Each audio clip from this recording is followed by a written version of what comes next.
It's showtime.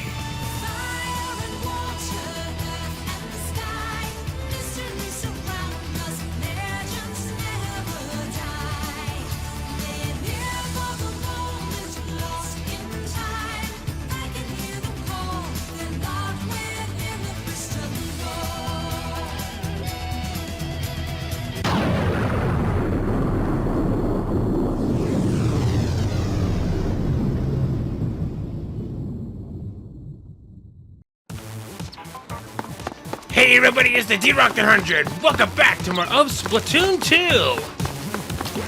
And now, the time has come for us to finally put an end to the threat that's at Octo Canyon.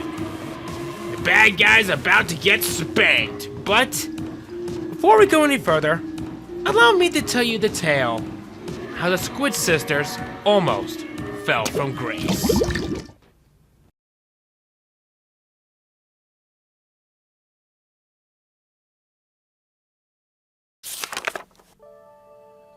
About 9 months have passed since the final Splatfest. Twilight had lowered its curtains on Inkopolis. Neon signs paint the dust in brilliant shades of green and pink. The Squid Sisters dance on as though driven by the inkling love of battling for turf. Memories such as these linger, vivid and etched in the mind, but feel too like remnants to a long-forgotten past. Happened the night the final Splatfest came to an end. The showdown of CALLIE versus Marie ended in victory for Marie, but there was no ill will between the two. The girls left the studio arm in arm, smiling and laughing as they always had. The bond between them would continue unbroken for years to come. Or so it seemed at the time. The final Splatfest rocketed the Squid Sisters to new heights of popularity. CALLIE and Marie went from mere Inkopolis idols to the biggest stars in Inkling society, seemingly overnight. Their days became filled from dawn to dusk with the duties of this newfound fame. CALLIE and Marie still lived in the same apartment they rented upon moving to Inkopolis. It had all happened naturally when they'd first arrived. Being roommates made adjusting into city life easier, and besides, the two had been inseparable since they were young. But even after the finances had stabilized and they'd gotten used to the bustle and apocalypse, they never gave a thought to living apart. They were always together, both at work and at play. After releasing their first solo recordings though, their work began to take them down separate paths more frequently. CALLIE, true to her outgoing nature, began to make guest appearances on variety shows. Filming would also continue late into the night, and many days she didn't return home at all. Marie received critical praise for her recording of Tide Goes Out, and became a frequent guest on music shows, in addition to performing live concerts on her own. Up to this point, whether heading out for the day or coming home at night, the two had always been together.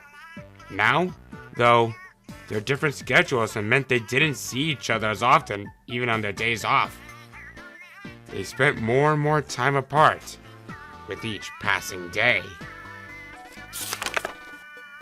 Marie was home alone. She'd gotten a day off. But with theater rehearsals starting up next month, she knew life would be returning quickly to its frantic pace. Chances to relax at home like this would soon become few and far between. Knowing work would keep CALLIE out late, Marie busied herself with the chores that always seemed to pile up, and waited for her friend to return home. At times like this, Marie's thoughts always seemed to drift. How had CALLIE truly felt when the results of the final Splatfest had been announced? She seemed disappointed, of course, but that was just because she lost, right? Or was he just actually jealous of my rising popularity?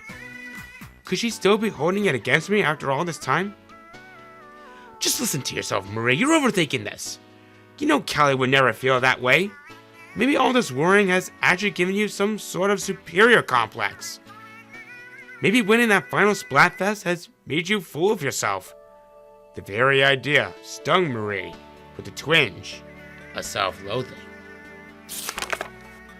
One day, CALLIE was awakened by a call on her cell phone.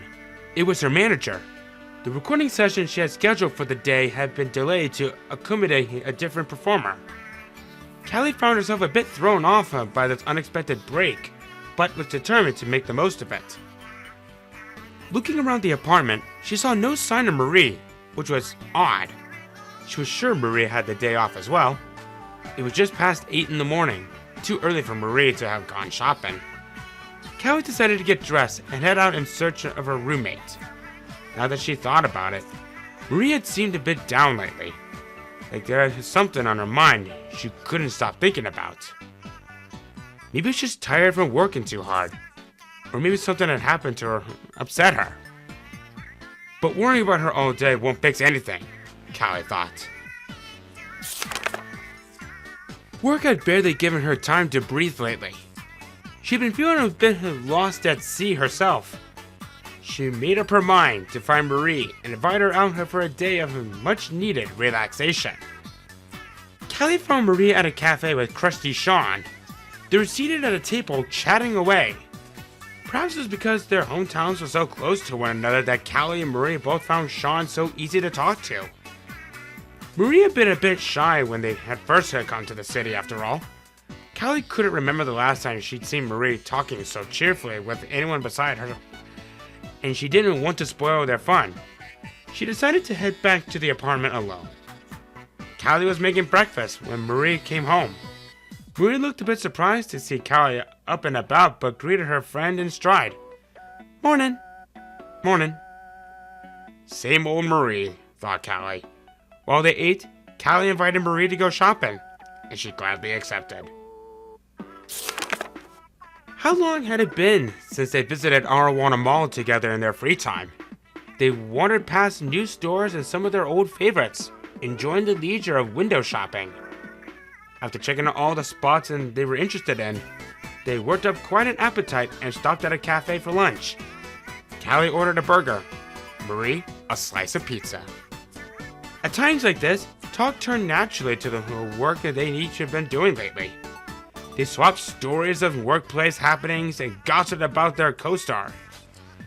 Each was concerned for the other, but neither wanted to darken the mood by discussing anything too serious. CALLIE decided to mention that she'd been seeing Marie at the cafe that morning. Marie seemed a bit caught off guard, but began talking about her conversation with crusty Sean without missing a beat. It seems Sean had recently quit his job at Shrimp Kicks. He'd been the store manager there for years, but had long dreamt of opening a place of his own. A friend introduced a new opportunity, and Sean went for it. "I hope you'll be okay," Marie said with some concern. He always been a bit impulsive. According to Krusty Sean, Annie had been looking for a new gig as well. Truth be told, she'd never been much of a people anemone and felt like she'd given retail the old college try. She'd been keeping busy recently, helping decorate weapons at ammo nights. The more she did it, the more she felt like this detail-oriented part-time job suited her perfectly. "Do you think Annie and Sheldon?" CALLIE blurted out in excitement. "No way," Marie said, smiling. "Not a chance." It turns out Sheldon was busy himself, planning to expand ammo nights to a second location. He had his eyes on a prime spot in the part of town that was quickly becoming new hotness for the Turf War set. That Sheldon was always had a nose for business, the girls agreed. The conversation turned to Captain Cuttlefish, more precisely that neither of them had seen him lately. It was true that their schedules had kept them too busy to pay him a proper visit, but they hadn't seen his head poke out of the usual manhole recently either. There was no real cause for alarm now that the Octarians had gone tame, and thinking of their grandfather, it gave them a good laugh. Surely the old rascal would turn up sooner or later. They got lost in conversation, and time slipped away. When they noticed the sun beginning to set, Callie and Marie decided to head for home. They remembered just how much fun they always had when they were together. Fun didn't quite do it justice though. It was more than that. Something special that made their hearts feel full. They felt as though the clouds had been gathering around them had suddenly blown clear. Marie was packing clothes into her suitcase. She was getting ready for a trip home to Calamari County. The trip had come about somewhat suddenly thanks to finding herself with a rare 3 days off in a row. Rehearsals for new show were scheduled to start after this, and she knew she wouldn't have time off again for a while. Her manager suggested some R&R would do her good, and sent her on her way. Marie had invited Callie to join her, but Callie had an appointment she couldn't miss that day. So Marie decided to head out right away by herself so as not to waste her short vacation. Callie saw her off at the station, promising to catch up with Marie the following day. The train to Calamari County takes 3.5 hours from Inkopolis. Not an epic journey in the grand scheme of things. Still, without Callie by her side, Marie felt lonely, and the minutes ticked by interminably. Marie hadn't been home in quite some time, and her parents were overjoyed to see her. They sat on the porch together, basking in the sun, and while the day away as Marie told them all about her latest exploits in Inkopolis. She was reminded just how much she loved the place since she'd grown up. Compared to the hustle and bustle of the city, there might not be much happening, but the flow of time felt different here. It felt right. Marie took in a deep breath of fresh air, exhaled, and felt her worries and cares float away. From time to time as she spoke, Marie's parents interjected with questions about Callie. Each time Marie replied that yes, of course, Callie was doing fine. But with each question, she winced inwardly, as if pricked by an unseen needle. We're both just really busy with our own things, you know? As she struggled to answer her parents' question in an upbeat fashion, she was struck by the realization that she really didn't know how Callie was doing at all. But Callie would be coming the next day, she reminded herself, and one look at her face would quickly dispel these nagging feelings of guilt. Marie went to bed and waited for morning to arrive. The next day, we found Marie waiting at the station for Callie's arrival. When the train pulled in, though, Callie wasn't on board. I bet she totally overslept again, Marie thought as she settled in to wait for the next train. Callie was not on the next train, though, nor the one after that, or the one after that. Night fell, and there was still no sign of her. Marie called Callie's office and was told that she'd headed straight home from work the previous evening. She seemed a bit flustered, but I figured she was just in a hurry to get back to Calamari County, Callie's manager said. Marie tried their apartment several times, but no one picked up. Marie began to feel panic rising in her chest. The following morning, Marie cut her trip short and returned to Inkopolis on the first train of the day. She hated to leave her parents so suddenly, but couldn't shake feeling worried about Callie. Plagued by a sense of unease, she spent the whole trip on her phone, searching for some clues as to Callie's whereabouts. Her efforts failed to turn up anything to calm her fears. When she arrived in Inkopolis, Marie headed straight for the apartment. The place looked exactly as she'd left it. In fact, there was no sign Callie had been home at all since Marie left for her trip. But if she hadn't come home, where could she have gone? After giving it some thought, Marie got an idea and hurried out of the apartment. Quick as she could, Marie arrived in Octo Valley. Captain Cuttlefich's shack was completely deserted. The shack itself was undisturbed, but the snow globe that had stood beside it was a shattered wreck. Pieces of glass littered the landscape. Callie was nowhere to be found, and the scene failed to offer up any clues. With a heavy heart, Marie made her way back to Inkopolis. The city was buzzing with unbelievable news. The great Zapfish had disappeared. It had vanished once before, but reappeared shortly thereafter. People in the city consoled each other, saying, "Chill out, it won't be gone long this time either." Marie alone shivered in trepidation. Could he possibly be at it again? Marie made up her mind to get to the bottom of it. But if the adversary was who she suspected, this problem would have no quick and easy solution. Captain Cuttlefish wasn't around to help this time. Her worry for CALLIE overshadowed everything, and before long, the citizens of Inkopolis would begin to notice CALLIE's absence. If Marie were to disappear too, at a time like this, it would only add to the chaos. But what else could she do?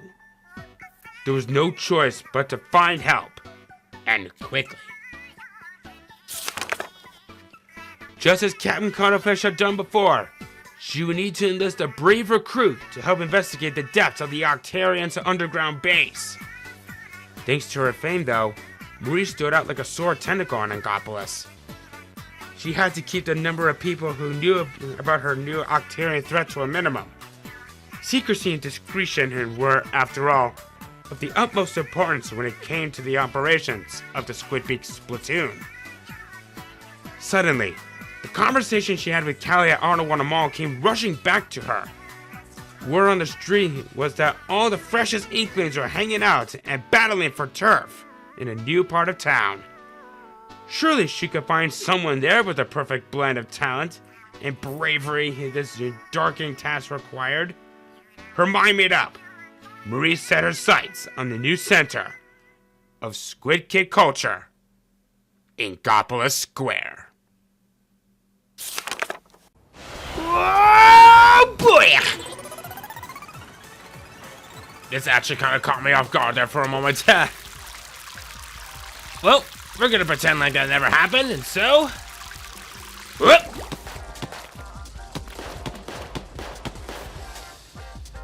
So yeah, kind of a sad story when you kind of think about it.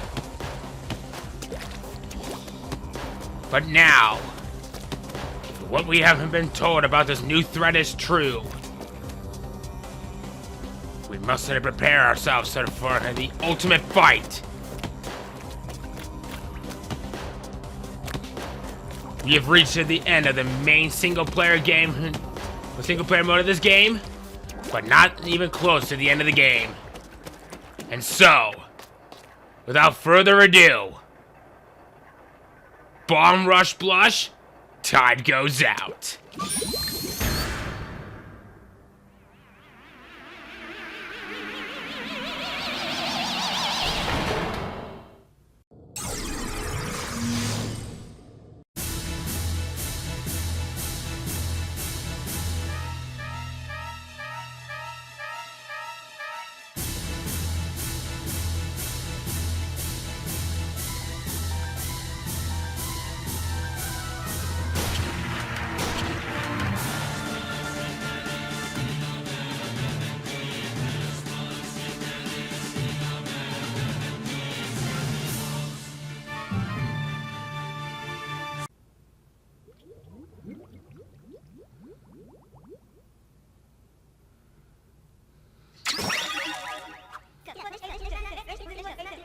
Our last weapon for this is the hero shot. Here we go. Let's go, Agent 4.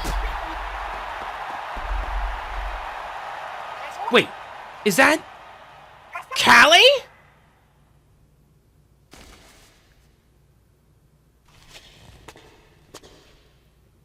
I told you to leave! CALLIE, why? Now you leave me no choice! Prepare to be rocked! Hey, DJ!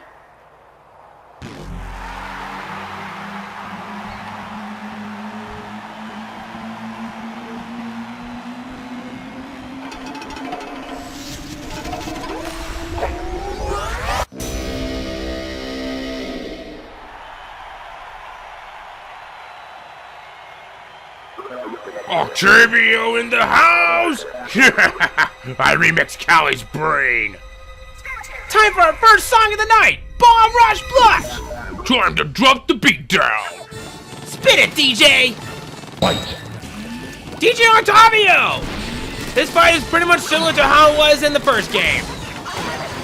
Destination for show no mercy! Watch out for spinning punches to get me bounced back!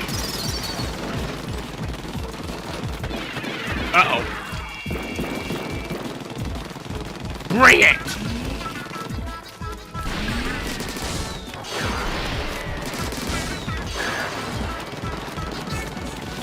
So, Bomb Rush Blush is the solo hit of CALLIE. This was introduced, I believe, in the final best in the first game with CALLIE versus Marie. Oh boy. Kind of sad when you see how it is, but... Uh-oh. Whoop! Miss me! Gonna hit you with a shower attack! Dodge to the side!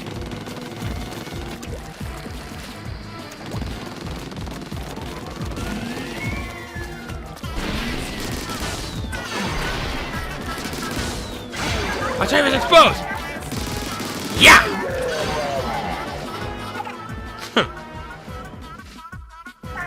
CALLIE, it's me, your cousin Marie. Try to remember. DJ! Drop that spicy wasabi beat! Coming with that hotness! Don't hold back, Agent 4. Oh boy. Rising up! Or excuse me, raising up. So what's really cool about Bomb Rush Blush is can you shoot it down? Whoa! Okay, that actually kind of caught me off guard. So as I was saying, Bomb Rush Blush actually has a bit of another hidden secret. In every bomb launcher, you can actually barely hear that very song when it's being used. Kind of cool when you think about it. It's hard to hear it, but you'll hear a whole lot better in practice mode. I'll be there soon. Just hold up for a little while longer.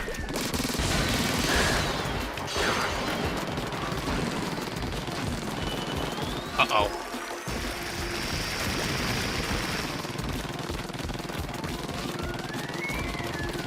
Come on, big guy. Oh boy. Miss me!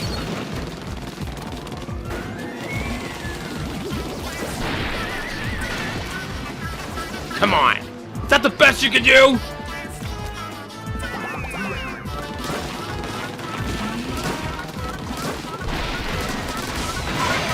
Time is down. From behind. Boomerang!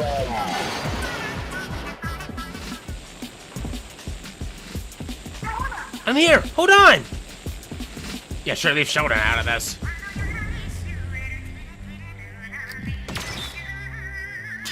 Ah! No! There hit no shades! Yes! Those are direct hits from my special low-tide ink! Now Agent 4, well, CALLIE is stunned! Make DJ Octavio pay! Time to turn the table, spicy speed mode! Whoop!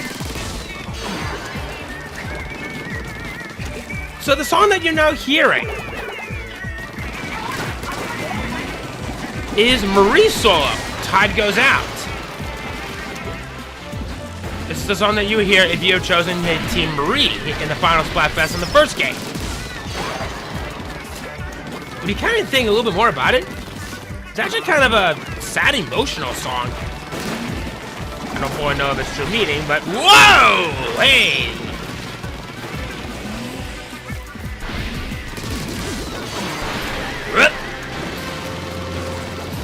Alright. You ain't showering me today. I showered this morning. Alright, come on, big guy. Wake up, CALLIE!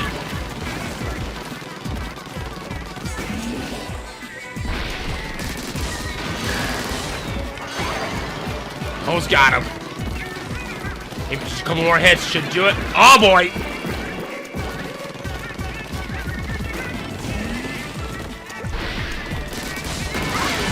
Octavio's down! Get him, Agent 4!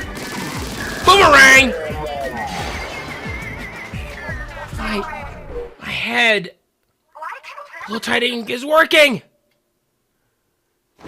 Callie, remember! That heavenly melody. The one and only. I remember. Yeah!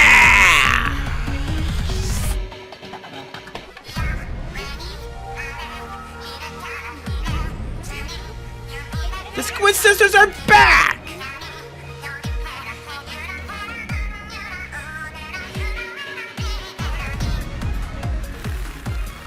And our weapon turned into ink. But don't worry, we got something even better, the Rainmaker! Agent 4, I brought you a model version of the Rainmaker. Hold down the air to build pressure, then release it to shoot an ink and missile. Alright, Agent 4, show me what you can do with that modified Rainmaker. Rainmaker! I don't dare talk over this. Say hello to Spicy Calamari Incantation.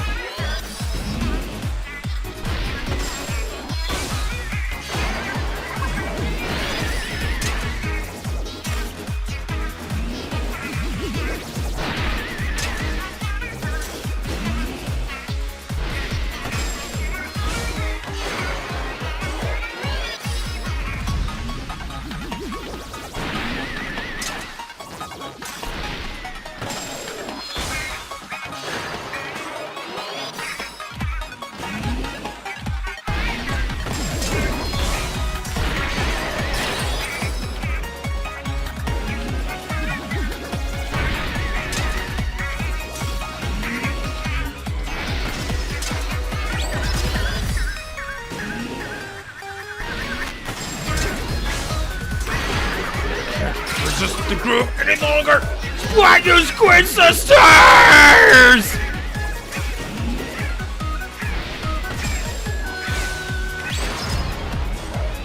Yep, just when you thought the Calamari Incantation from the first game that wasn't hypnotic enough, they pretty much just cranked it up to 15.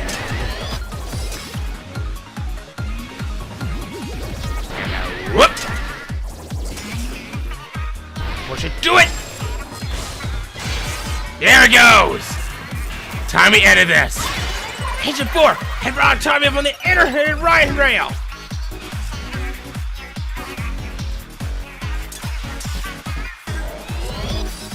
Now, you die! Boom! Classic ending.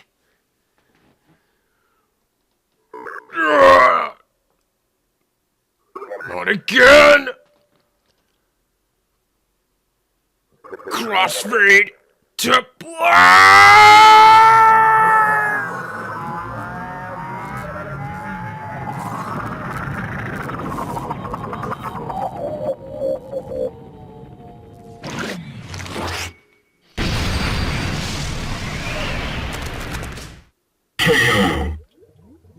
The cool kids walk away from explosions.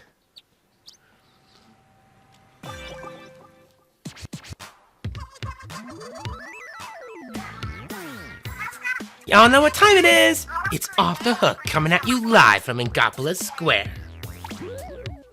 Check it. Here are the current regular battle stages. Hold your Seahorses, Marina! We have breaking news! Wait, what? The Great Zapfish is back? The Great Zapfish is back! Yeah. I'm so happy right now, I have to get a picture of this.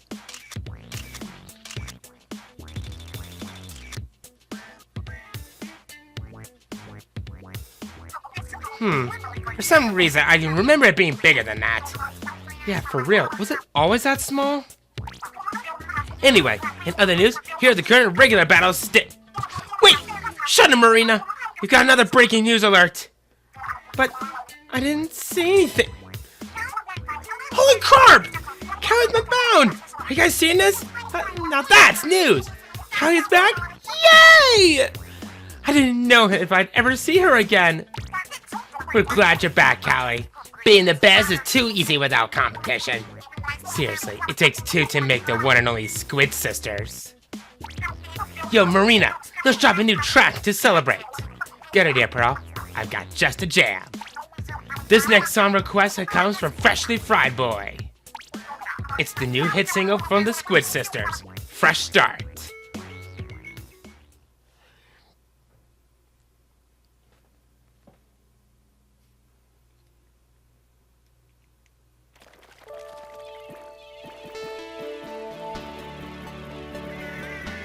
And that is the regular single-player mode of Splatoon 2. But are we done yet? Heavens, no.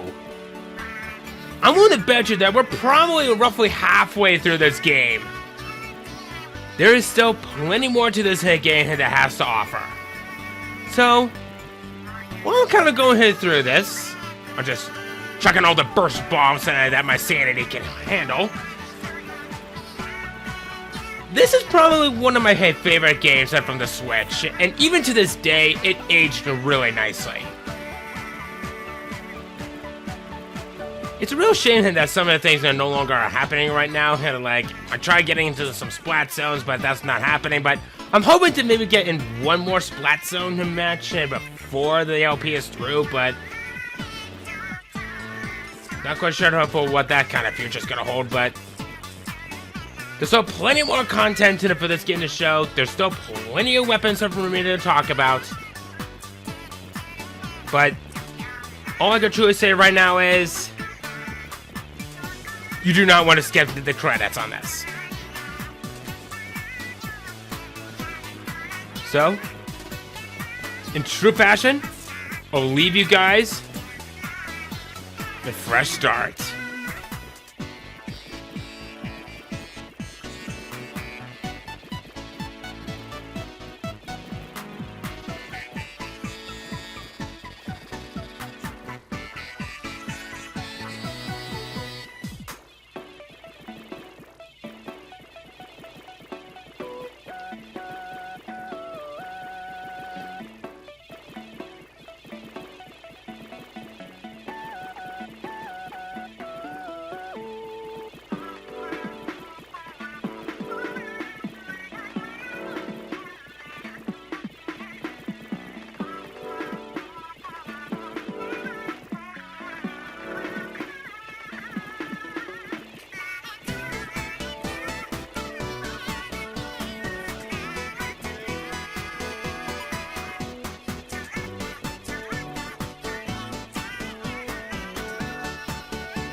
You've got the Hero Suit replica. You can use it in multiplayer battles.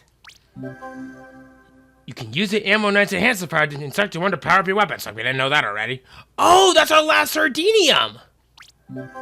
If you got a ticket, but no other sunken scroll, because we got the last one. But now that we're done with that, there's a couple more things that I wanted to show off for you guys, and now that after we have pretty much done anything in this. We're not getting into the multiplayers today, but don't worry.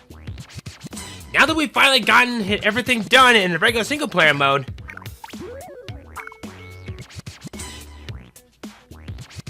we have some content that's now open up to us. And I don't need an inklet right now. Don't get cooked, stay off the hook. Thanks.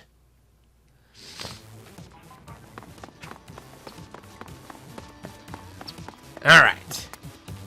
So let's kind of check up on things on Octo Canyon now that everything is done.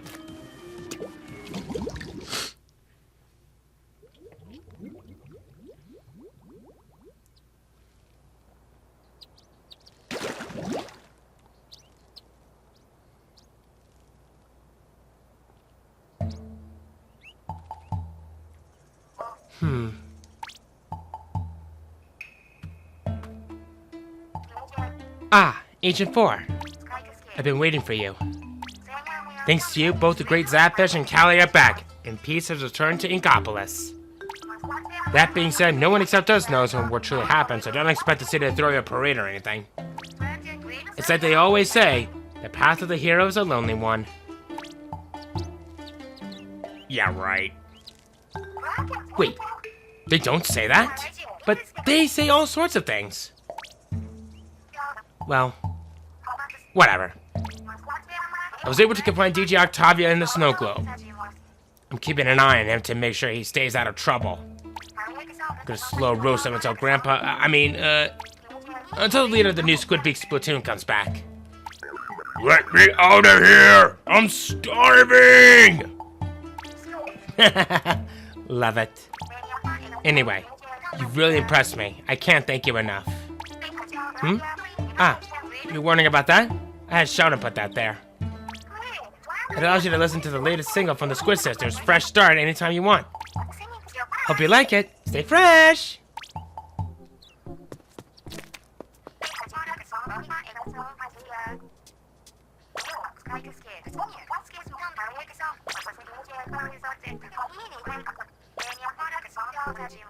Yeah, you're pretty much just telling us, a little shack here?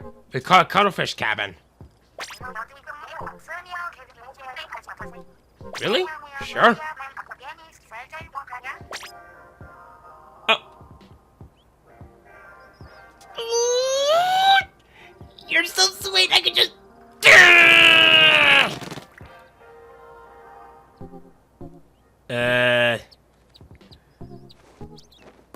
I'm just gonna come over here real quick. So that was where our last Sardinian was at. We just had to defeat the boss. But you know what? I'll give you a little bit of some space and maybe I'll come right back.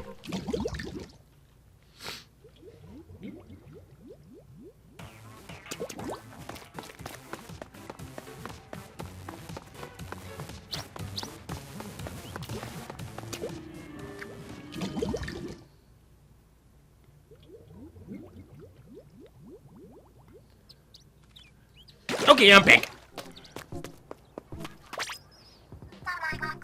Oh, hey Agent 4, it's CALLIE, remember? I tried to kill you? Yeah, sorry about that, but I'm back on the up and up, promise. In any case, the Squid Sisters and the new Squid Splatoon are ready to roll. I gotta hang out here until Gramps and Agent 3 come back from whatever it is they're doing. Seriously, where did Gramps wander off to?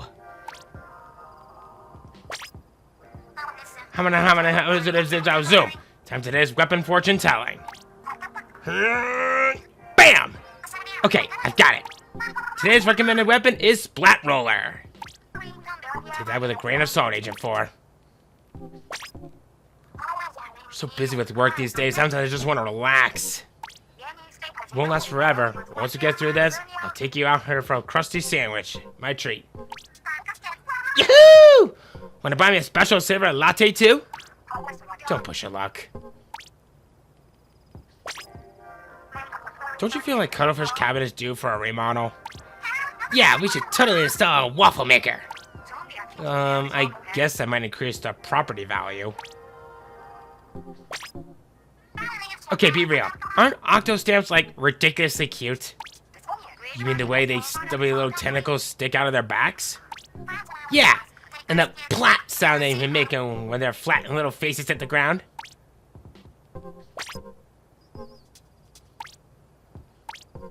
Quick, Marie, say something to PlayStation 4. So, I was actually hoping that they would be saying something else, but perhaps it's probably better if they do this in another dimension. But real quickly, before we do that, do you remember a little while back when we talked to a few amiibos? Well, now that we've finally gotten that done, let's get the main girl out of the way. We got Marie. Hey, yeah. Let's do this. Greetings from D-Rock. We'll go ahead and take a nice sort of photo with her.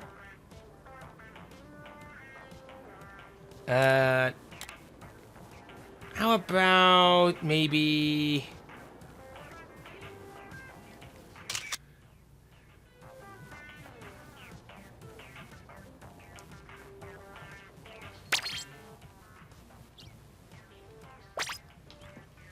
Now they finally got her out of the way. Now on to... CALLIE. Back and at it. Hey, bud. I'm ready to rock. Greetings from D-Rock.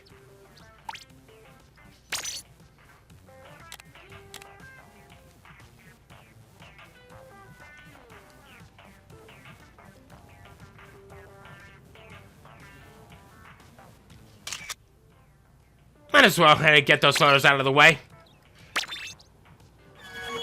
But I haven't even gotten to the craziest part of this, so how about I come back in from another universe to show you for what more that they can do if you've actually done some battles.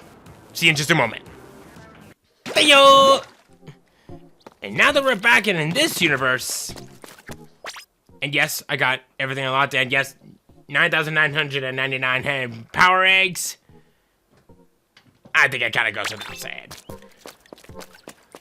But what's really interesting, if you've been doing a lot of turf war battlings, according to Marie's Asian 4 Factopedia, it looks like you've worked a total of 327 jobs for Grisco Industries. You should use all that money to buy me dinner sometime. Oh. Seriously, CALLIE, you have more money than you can count. Agent 4 Factopedia. And let me guess, you're gonna say flat roller? Yep.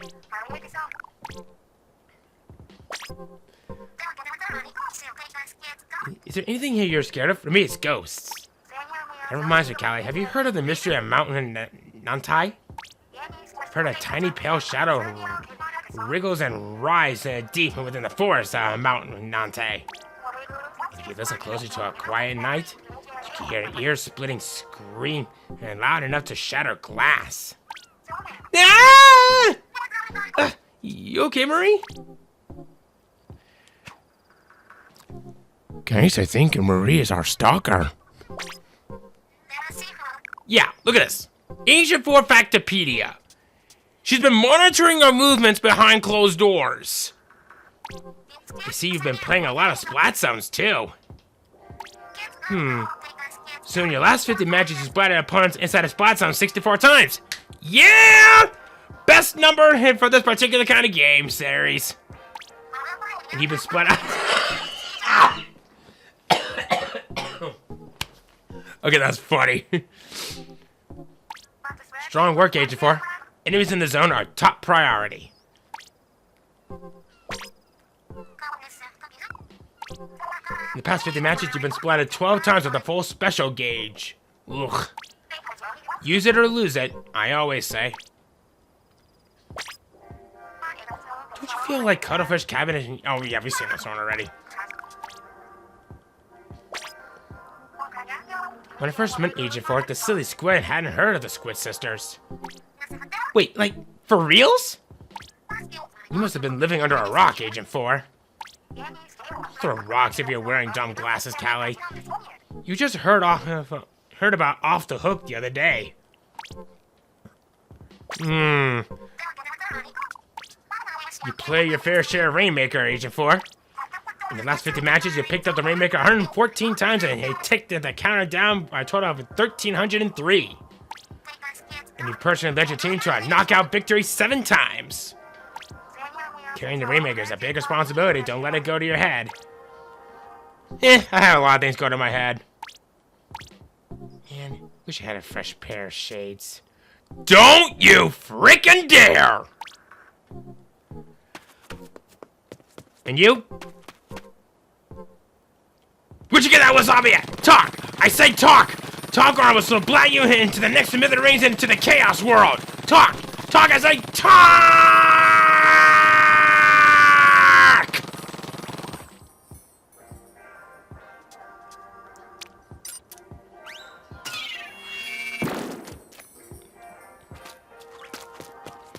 I'm watching you. So, now that that's all out of the way, where do we go from here? Well, I could tell you where we can go. In fact, I could tell you everything where we can go. But we're not gonna do that. But instead, next time, we enter into this section down here, where it's completely quiet. And we might just find out for what we are listening down there. See you guys then.